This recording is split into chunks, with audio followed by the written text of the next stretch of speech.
എല്ലാവരും പുൽക്കൂടും ക്രിസ്മസ് ട്രീയും ഉണ്ടാക്കുന്ന തിരക്കിലായിരിക്കും. ഞാനും ഉണ്ടാക്കി ഒരു ക്രിസ്മസ് ട്രീ. വീട്ടുമുറ്റത്തുണ്ടായിരുന്ന ചെറിയൊരു മരത്തെ അലങ്കാര വസ്തുക്കൾ കൊണ്ട് അലങ്കരിക്കുകയും അതിൽ ഒരു സ്റ്റാർ കൂടി പിടിപ്പിക്കുകയും ചെയ്തപ്പോൾ അതൊരു ക്രിസ്മസ് ട്രീ ആയി തീർന്നു. ഒരു മരത്തിൽ നിന്ന് ക്രിസ്മസ് ട്രീയിലേക്കുള്ള ദൂരം ഒരു നക്ഷത്രം മാത്രമാണ്. ക്രിസ്മസ് ട്രീയുടെ ജന്മവും ഇങ്ങനെ തന്നെ. കഥ ഇപ്രകാരമാണ്. ഒരു കാട്ടിൽ 3 മരങ്ങളുണ്ടായിരുന്നു. വലിയ മരം, വണ്ണമുള്ള മരം, ചെറിയ മരം. വണ്ണമുള്ള മരവും നീളമുള്ള മരവും ചെറിയ മരത്തെ എപ്പോഴും കളിയാക്കും. നിനക്ക് ഞങ്ങളെപ്പോലെ വണ്ണമോ നീളമോ ഇല്ല, നിന്നെക്കൊണ്ട് യാതൊരു പ്രയോജനവുമില്ല. ചെറിയ മരത്തിന് ഇത് കേൾക്കുമ്പോൾ വിഷമമാകും. തന്റെ വിഷമം അത് ഉള്ളിലൊതുക്കും. അങ്ങനെ ക്രിസ്മസ് ദിനം വന്നെത്തി. പുൽക്കൂട്ടിൽ പിറന്ന ഉണ്ണി യേശുവിനോടൊപ്പം സാന്റാക്ലോസിനെയും കാത്തിരിക്കുന്ന ദിവസമാണ് ഓരോ ക്രിസ്മസും. അന്നൊരു തണുപ്പുള്ള രാത്രിയായിരുന്നു. ഒരു കിളി വന്ന് വലിയ മരത്തോട് ചോദിച്ചു, നിന്റെ ചില്ലകളിൽ ഇരിക്കുവാൻ എനിക്ക് ഇച്ചിരി ഇടം തരുമോ? വലിയ മരം പറഞ്ഞു, ഞാൻ ക്രിസ്മസ് അപ്പൂപ്പനെ കാത്തിരിക്കുകയാണ്, നിനക്ക് തരാൻ എനിക്കിടമില്ല.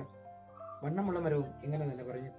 അവസാനം ആ കുഞ്ഞിക്കിളി ചെറിയ മരത്തിൻ്റെ അടുത്ത് ചെന്ന് അതിനോട് ചോദിച്ചു, എനിക്ക് തണുത്തിട്ട് വയ്യ, എനിക്ക് ഇത്തിരി ഇടം തരുമോ?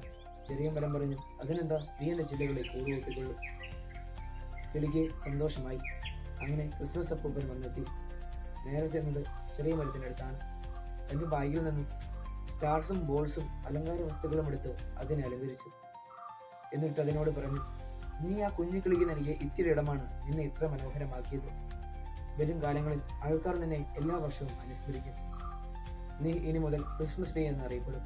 അപ്പോൾ അതാണ്, മറ്റുള്ളവർക്ക് ഇടം നൽകുവാൻ നമുക്ക് സാധിക്കുന്നുണ്ടോ എന്നതാണ് ചോദ്യം. മറ്റുള്ളവർക്ക് ഇടം നൽകിയവന്റെ ജന്മദിനമാണ് ഓരോ ക്രിസ്മസും.